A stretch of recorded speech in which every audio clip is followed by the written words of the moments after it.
Assalamualaikum warahmatullahi wabarakatuh.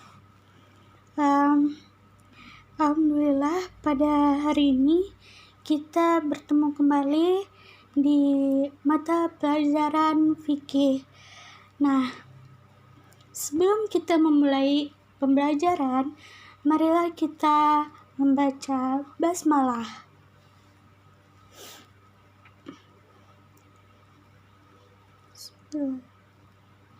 Nah,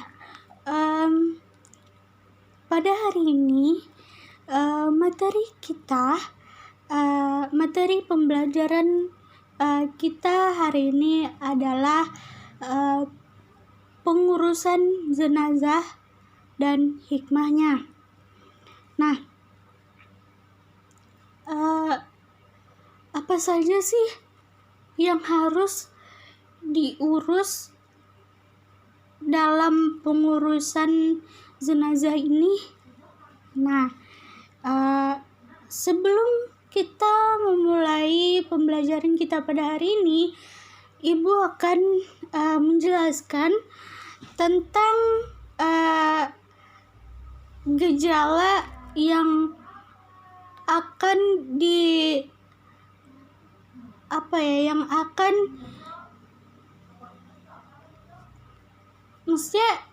detik-detik si mayit akan meninggal dunia.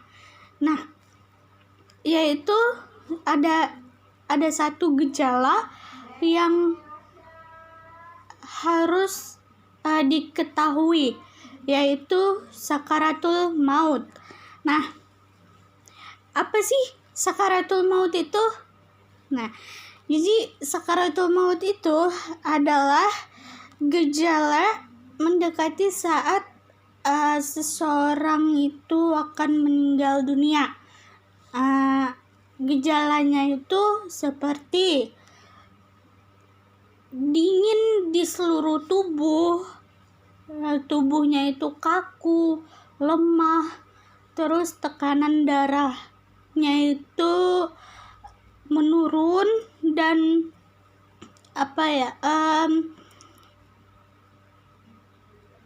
si mayit ini juga, orang yang sakaratul maut ini juga merasakan bahwa pernafasan dia itu makin melambat dan makin berasa berat untuk bernafas. Nah, selain itu juga menelan air liur juga menjadi sangat sulit bagi si orang yang sakaratul maut ini. Nah, sampai di sakaratul maut ini, apakah ada pertanyaan? Oke, baik. Selanjutnya, kalau tidak ada pertanyaan, kita lanjutkan. Nah, ada beberapa hal yang perlu dilakukan orang yang baru saja meninggal dunia. Nah, diantaranya, apabila orang yang meninggal dunia ini matanya masih terbuka, maka orang yang di sekitarnya itu harus menutupkan matanya, memejamkan matanya agar tidak terbuka matanya dengan mengurut pelupuk matanya dengan perlahan-lahan. Nah, yang kedua, apabila mulut si mayat ini terbuka, maka katuplah mulut si mayat ini dengan menggunakan tali agar tidak terbuka kembali. Nah, yang ketiga, tutuplah seluruh tubuh si mayat dengan menggunakan kain sebagai penghormatan terakhir. Tuh. Nah, baik, sekarang sampai di sini, apakah ada yang ingin kalian tanyakan? Oke, baik. Nah, kalau tidak ada, kita lanjutkan. Kalau tidak ada, kita lanjutkan ya. Nah, di sini proses pengurusan jenazah. Nah, jenazah dalam bahasa Arab artinya mayat. Seorang muslim, kita harus seorang muslim yang telah meninggal dunia harus segera diurus, tidak boleh ditunda-tunda. Nah, kecuali ada hal yang harus memaksa dia untuk menunggu, misalnya menunggu visum dari dokter, lalu menunggu keluarga jauh, keluarga dekat maupun kerabat orang yang meninggal tersebut. Nah, itu. Setelah itu pengurusan jenazah ini hukumnya fardu kifayah, yang artinya jika dalam suatu daerah itu terdapat ada seseorang yang meninggal dunia di daerah tersebut, maka orang sekitarnya itu wajib melaksanakan pengurusan jenazah untuk orang yang meninggal tersebut. Karena apabila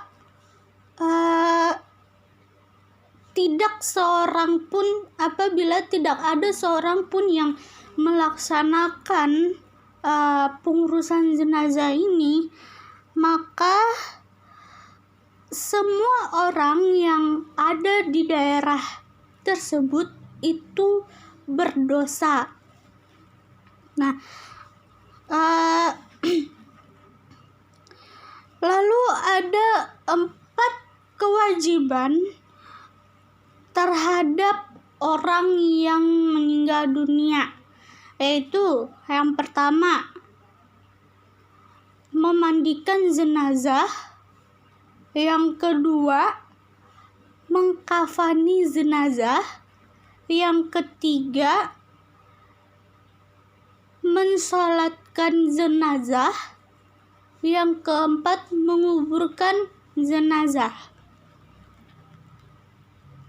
Nah, apakah kalian tahu memandikan jenazah itu apa? Apa yang dimaksud dengan memandikan jenazah? Ada yang tahu? Bagus, pintar, benar. Ya, memandikan jenazah itu adalah membersihkan atau mensucikan seluruh anggota tubuh dari si mayat ini, anggota tubuh si mayat ini dari kotoran dan najis. Nah, yang melekat di tubuh si mayit. Nah, jika jenazah itu seorang laki-laki, maka yang memandikan jenazah tersebut adalah laki-laki juga. Dan apabila jenazah ini, si mayat ini perempuan, maka yang berhak untuk memandikan jenazah ini adalah perempuan juga. Nah, kecuali ada kecualinya nih. Nah, kecualinya itu apabila si mayit ini memiliki suami atau istri. Nah, baru salah satu dari mereka yang memandikannya itu boleh-boleh saja, karena itu adalah muhrimnya. Nah,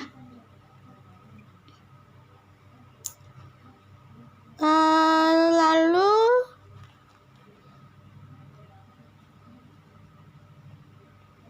tata cara memandikan jenazah. Nah, apakah kalian tahu tata cara memandikan jenazah itu seperti apa?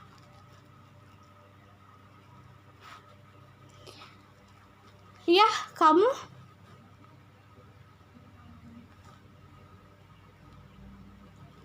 Oke, bagus. Benar. Nah, yang pertama, si jenazah itu diletakkan di tempat pemandian khusus, lalu dimandikan. Nah, sebelum dimandikan, orang yang memandikan ini itu harus memakai sarung tangan. Lalu setelah itu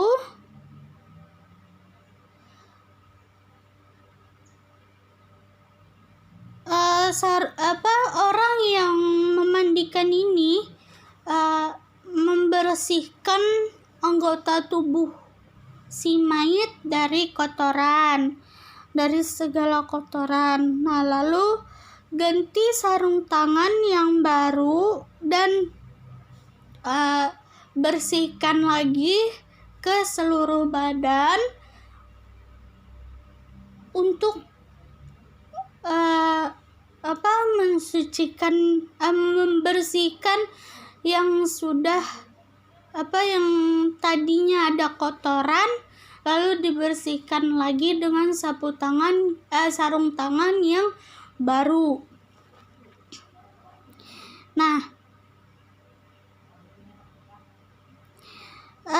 lalu tidak lupa juga untuk menekan perutnya dengan perlahan-lahan. Tetapi jika si mayit ini tidak hamil. Nah, setelah itu masukkan jari tangan ke dalam mulut dengan yang dibalut kain basah ke mulut jenazah untuk menggosok giginya, untuk membersihkan giginya, membersihkan lubang hidungnya, ataupun membersihkan lubang telinganya yang dimana bisa memungkinkan untuk adanya untuk kotorannya yang mungkin saja bisa keluar lagi, gitu kan. Nah, kemudian setelah itu wudukan si mayit ini seperti layaknya orang yang berwudu untuk sholat. Tuh. Lalu siram air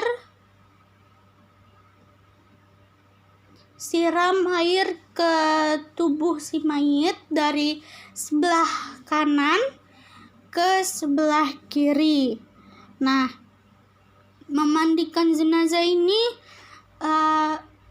dengan air sabun, dan air mandinya itu yang terakhir itu ditaburi dengan wangian gitu. Jadi untuk memandikan tahap yang pertama itu dari air sabun, lalu yang kedua air mandi yang bersih tapi ditaburi dengan wangian tuh. Nah, lalu perlakukanlah jenazah ini dengan lembut ketika membalik dan menggosok anggota tubuhnya.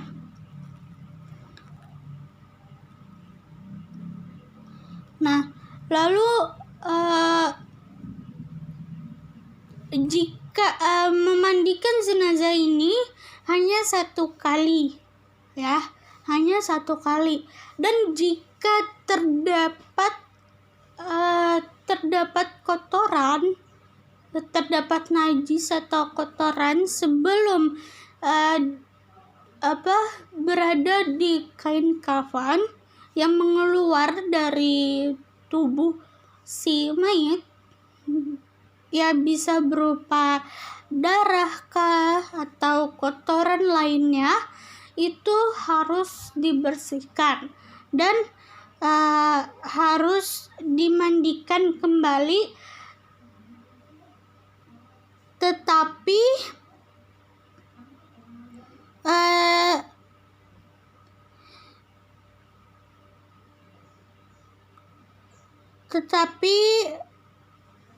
diulang sampai berjumlah ganjil.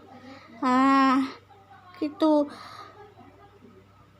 Misalnya ada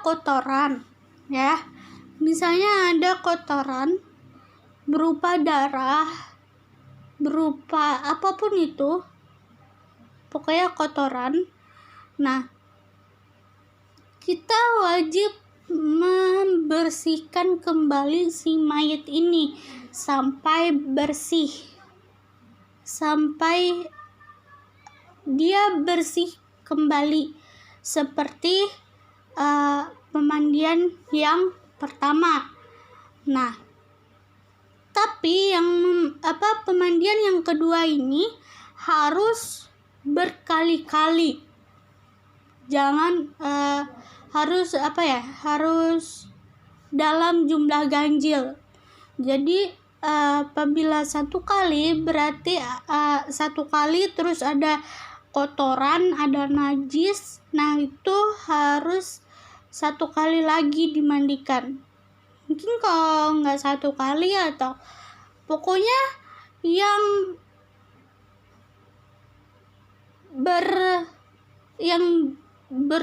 bukan berurutan, cuman ganjil, pokoknya ganjil. Nah, dengan dalam jumlah yang ganjil. Itu yang ganjil kan ada 1, 3, 5, 7, 9. Nah, itu mungkin 1 pun cukup atau 3 itu kan. Nah,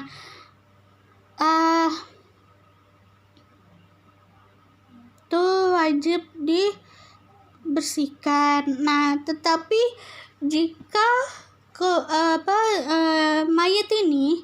jika si mayat ini mengeluarkan kotorannya itu, najisnya itu pada saat mayat ini sudah berada di atas kain kafan, nah itu tidak perlu dimandikan lagi, hanya cukup dibersihkan kotorannya saja. Nah, lalu keringkan tubuh mayit sebelum diangkat ke kain kafan. Mayit ini dibersihkan dulu pakai kain yang bersih, yang tidak basah, yang kering, agar tubuhnya itu cepat kering dan bisa ditaruh di atas kain kafan yang telah disediakan. Nah, selesai mandi, sebelum dikafani, si mayat ini berilah wewangian yang tidak mengandung alkohol kepada si mayat. Nah, wangiannya ini berupa kapur barus. Sebaiknya menggunakan kapur barus, tapi kalau menggunakan yang lain bisa saja. Alangkah baiknya yang dianjurkan di sini adalah dengan menggunakan kapur barus. Nah, apakah ada pertanyaan sampai di materi memandikan jenazah ini? Apakah kalian sudah mengerti?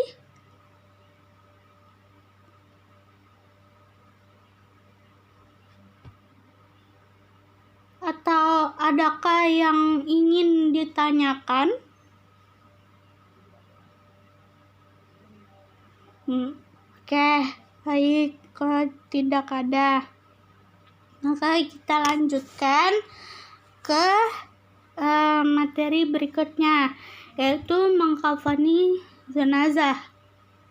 Nah, mengkafani jenazah itu bagaimana sih, Bu? Kan pasti dong kalian nanya-nanya. Nah, mengkafani jenazah itu harus dilakukan dengan sebaik-baiknya. Nah, kainnya itu harus bersih, harus berwarna putih, dan menutup seluruh tubuh. Nah, jumlah kain untuk laki-laki itu ada 3 lapis, dan untuk perempuan ada 5 lapis. Nah, sebelum digunakan untuk membungkus, kain kafan tersebut diberi wewangian selembar demi selembar. Jadi setiap lembar kain itu diberikan wewangian dulu, gitu. Jadi dan tidak berlebihan dalam melaksanakan tugas ini. Maksudnya melaksanakan mengkafani jenazah ini. Nah, lalu cara mengkafani jenazah untuk laki-laki. Nah, caranya yaitu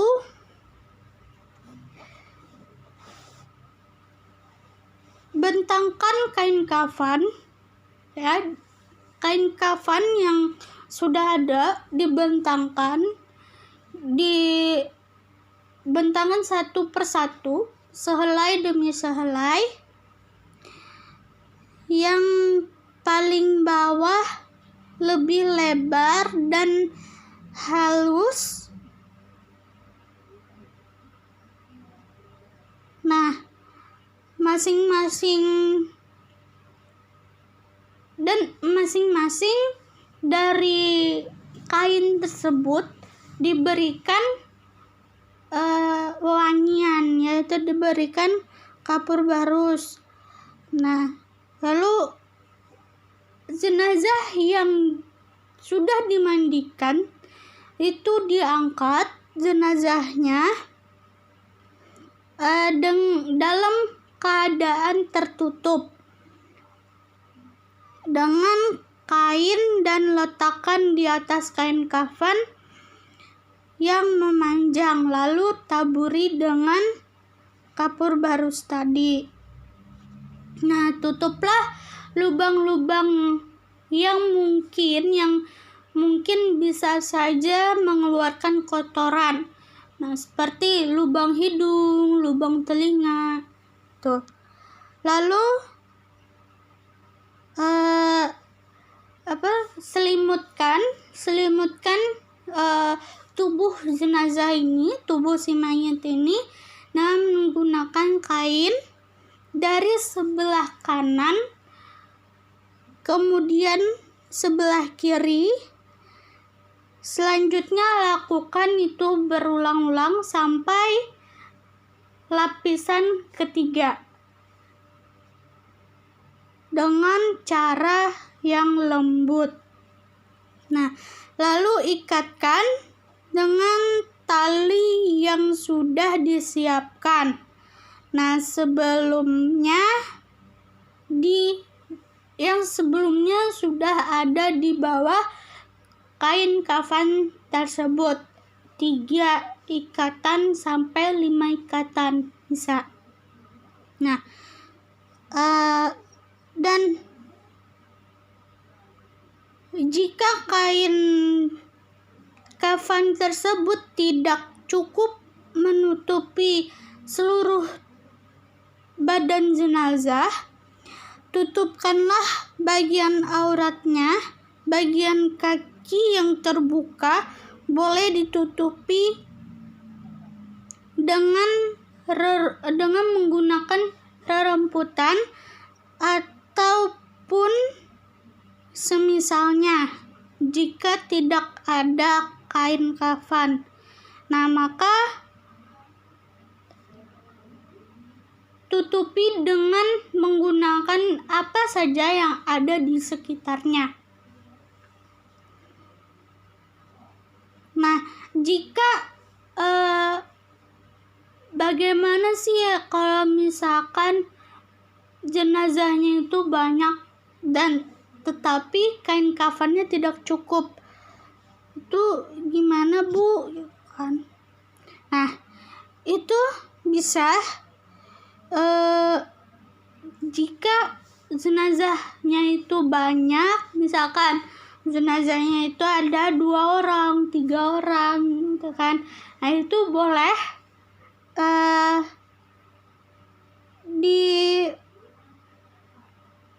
digabung. Itu boleh saja digabung. Jadi misalkan ada nih mayatnya 2 orang.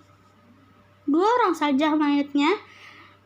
Nah, bisa disatukan dalam satu kain kafan. Nah, lalu kuburkan dalam satu liang lahat juga. Sebagaimana dilakukan terhadap syuhada pada saat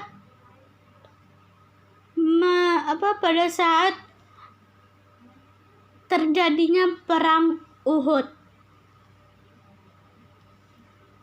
Oke, apa di antara kalian ada yang ingin kalian tanyakan?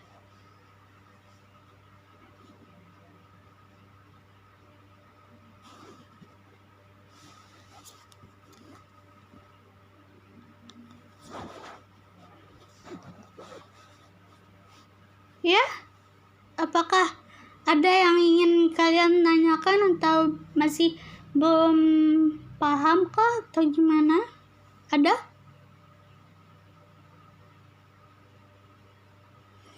Oke, jika tidak ada, kita lanjutkan kembali. Nah, Begitu juga dengan cara mengkafani jenazah perempuan. Nah, tetapi bedanya di sini, jenazah perempuan itu kan lapisannya ada 5. Nah, di sini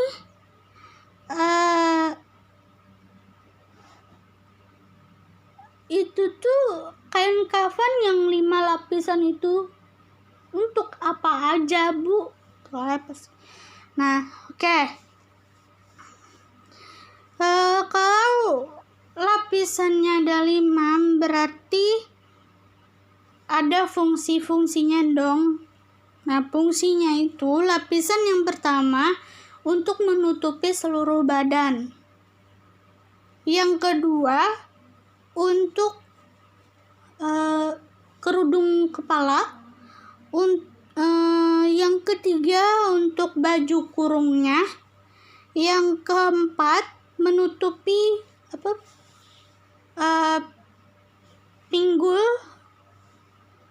pinggang sampai hingga kaki.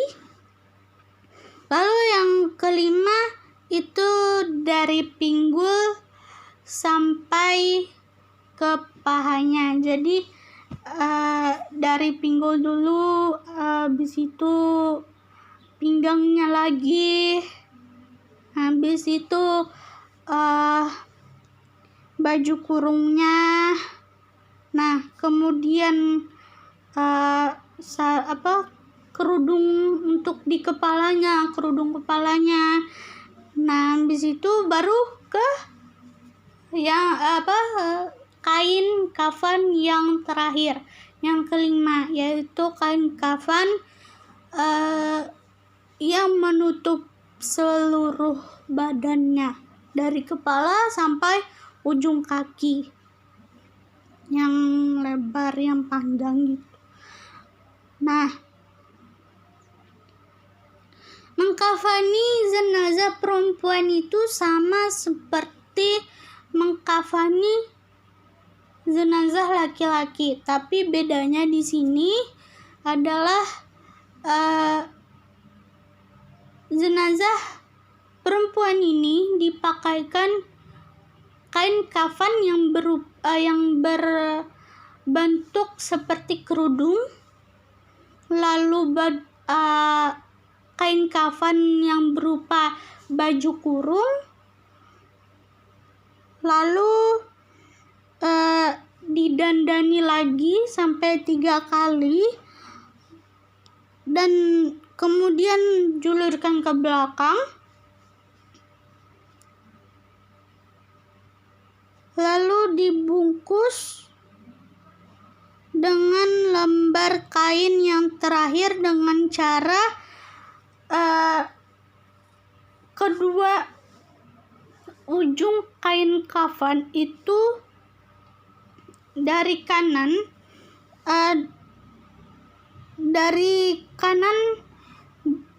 dan ke kiri, dari kanan ke kiri, lalu gulung ke dalam. Nah, setelah itu ikat dengan sobekan pinggiran kain kafan. Nah, yang sudah disiapkan di bagian bawah kain kafan 3 sampai 5 ikatan. Jadi mengikatnya itu di mana saja, Bu? Nah, mengikatnya itu di atas kepala, ya, di atas kepala, lalu di leher, lalu di perut, terus di paha dan di kaki. Nah, 1, 2, 3, 4, dan 5 kalau perempuan. Tapi kalau laki-laki itu mungkin cukup 3 saja. Bisa jadi di di atas kepala, terus di perut, dan di bagian kaki.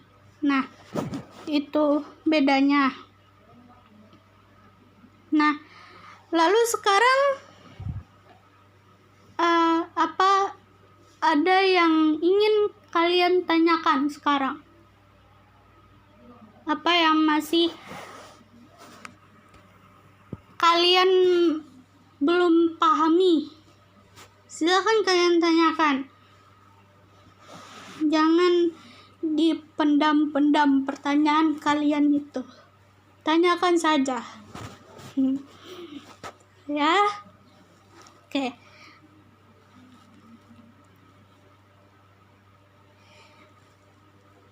Baik, yang di belakang, kamu yang di belakang jangan tidur ya. Perhatikan dan simak baik-baik, karena mungkin saja ada tugas yang harus kalian selesaikan nantinya. Ya. Nah,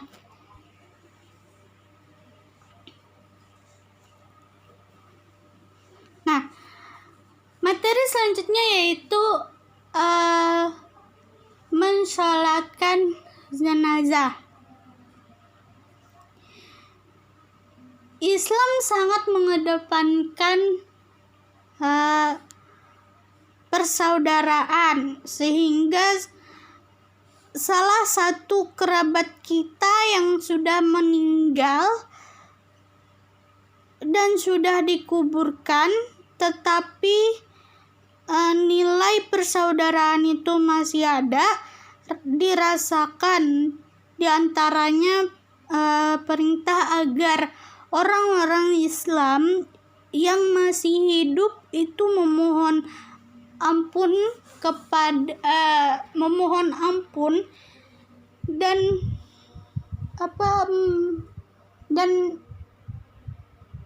memohonkan rahmat Allah Subhanahu wa Ta'ala bagi orang yang telah meninggal dunia.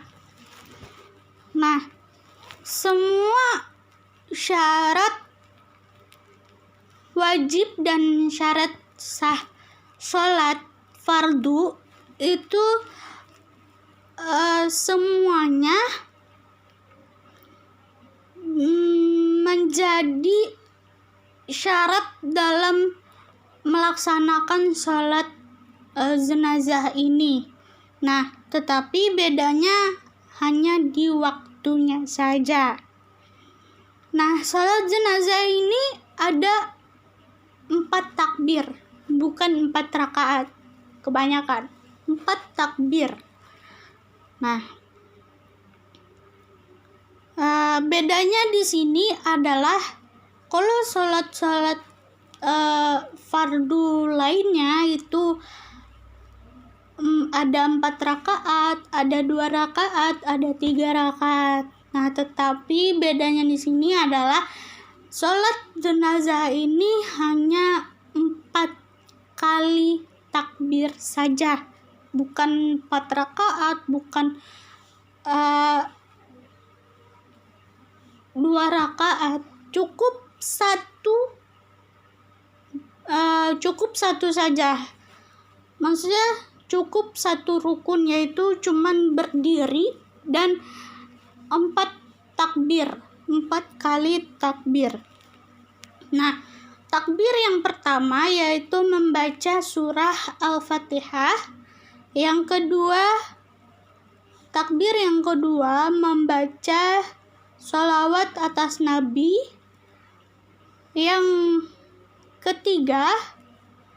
Takbir yang ketiga yaitu membaca doa untuk si mayat. Yang keempat adalah membaca doa. Nah, kemudian memberi salam dari kanan ke kiri. Nah,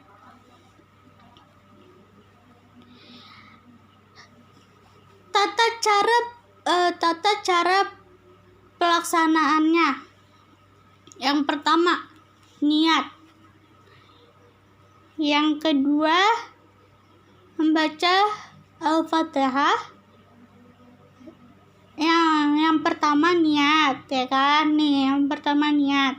Niatnya itu sengaja aku sholat jenazah 4 takbir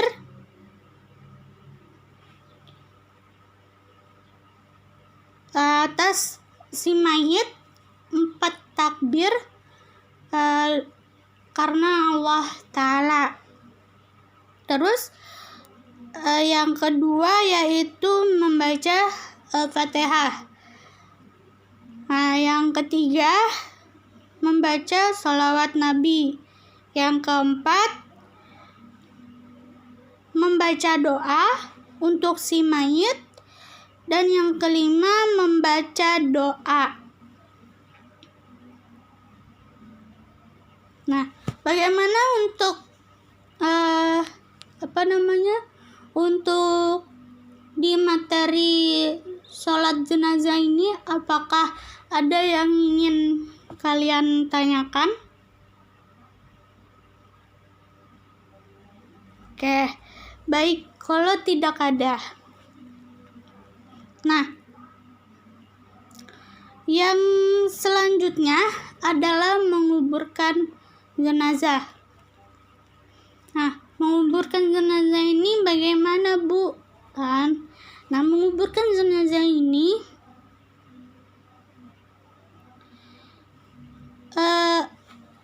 itu setelah si mayit ini disolatkan, segeralah si mayit ini untuk dikuburkan. Dan sebaiknya jenazah ini dipikul dengan 4 orang jamaah yang tadinya ikut mensolatkan si mayit tersebut. Nah, lalu ada 10 peragaan yang harus diketahui, yaitu 3 orang di bawah tanah untuk menerima. Tadinya kan ada 4, ada pengikutnya juga selain yang mengangkat keranda si mayat kan. Nah, ada yang di bawah tanah itu harus ada 3 sampai 4 orang untuk menerima jenazah dari atas tanah untuk dimasukkan ke dalam kubur. Nah, dan orang yang di bawah tanah itu ada yang memegang kepalanya, masing-masing ada yang memegang kepala, bagian perut, bagian kakinya juga. Nah, setelah itu masukkan ke dalam jenazah tersebut, dibaringkan, bisa melalui bisa dari kaki kubur, bisa dari samping kubur. Nah, jenazah ini juga harus menghadap ke kiblat. Nah, selain itu juga jenazah ini diberi penyangga untuk agar si mayat ini tidak miring gitu, tidak goyang gitu kan, tidak bergerak pun. Nah, setelah itu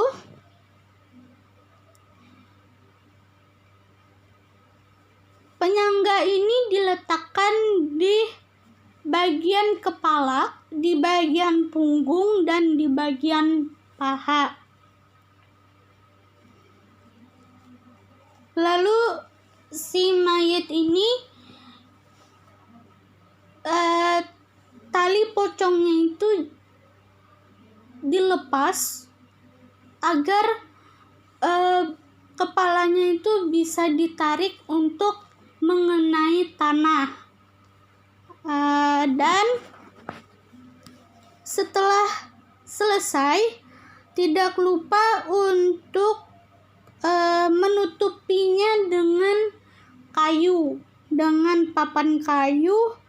Setelah papan kayu yang bertujuan untuk ketika si mayit ini ditimbun dengan tanah, maka si mayit ini tidak terhimpit dengan timbunan tanah tersebut.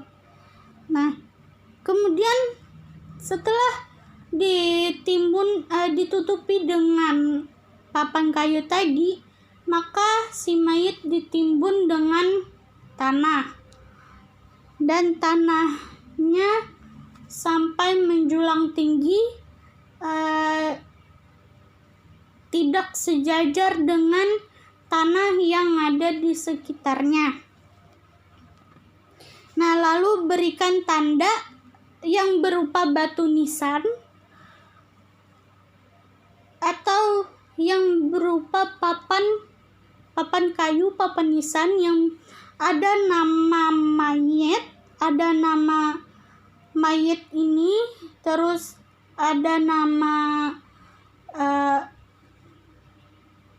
orang tua laki-laki si mayit, tanggal lahir si mayit, dan tanggal wafatnya si mayit. Nah, lalu doakan si mayit dan keluarga si mayit yang ditinggalkannya. Lalu sampai di sini, apakah ada yang ingin kalian tanyakan? Atau semuanya udah paham atau gimana?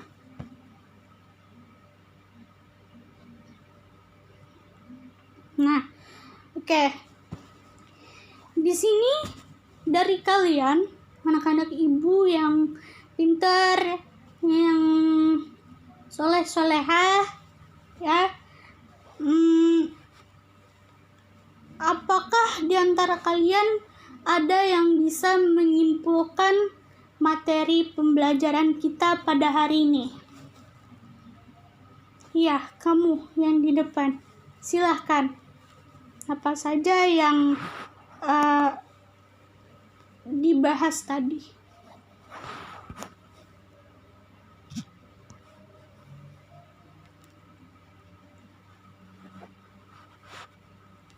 Ya, baik. Nah, intinya simpulan kita pada hari ini adalah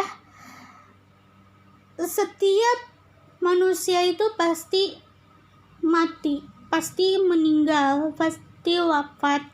Nah, sebelum wafat kita pasti mengalami gejala pokoknya mengalami gejala yang dinamakan sakaratul maut. Nah, di sini ada 4 yang wajib dikerjakan oleh keluarga si mayat, yaitu memandikan mayat, memandikan jenazah, mengkafani jenazah, menyolati jenazah, dan menguburkan jenazah. Nah, lalu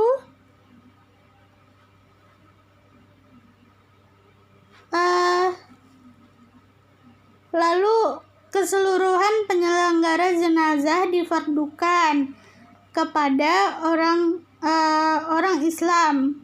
Kemudian kewajiban ini akan mendorong setiap orang yang mempererat dan senantiasa berusaha meningkatkan persaudaraan sesama muslim semasa hidupnya.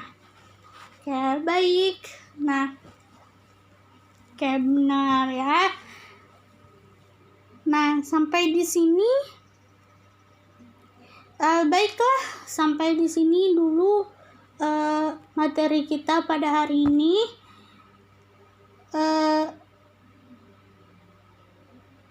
Sekarang Ibu hari ini akan memberikan tugas kepada kalian untuk minggu depan. Nah, tugasnya adalah mempraktekkan pengurusan jenazah. Nah, di sini ada 4 kelompok. Nah, ada 4 kelompok. Satu, kelompok yang pertama memandikan jenazah. Kelompok yang kedua mengkafani jenazah. Kelompok yang ketiga itu mensolatkan jenazah. Dan yang keempat, kelompok yang keempat menguburkan jenazah. Nanti bahan-bahannya akan Ibu siapkan.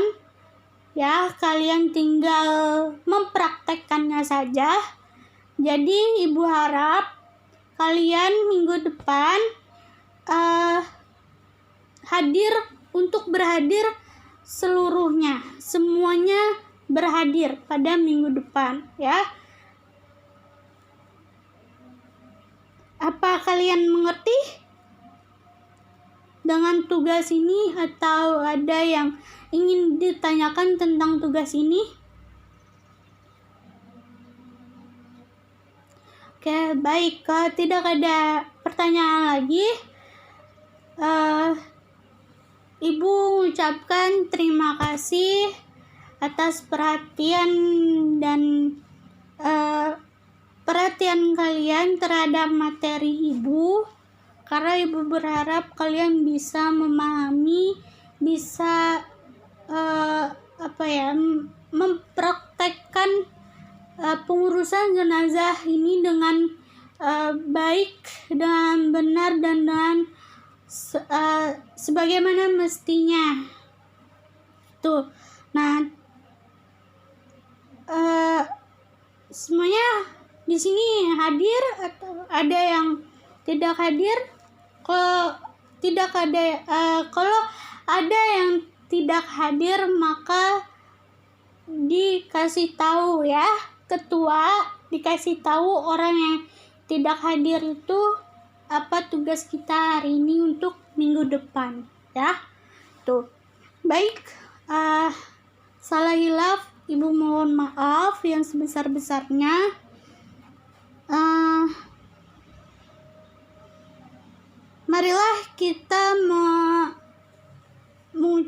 Marilah kita membaca hamdalah. Alhamdulillahirabbil alamin. Wassalamualaikum warahmatullahi wabarakatuh.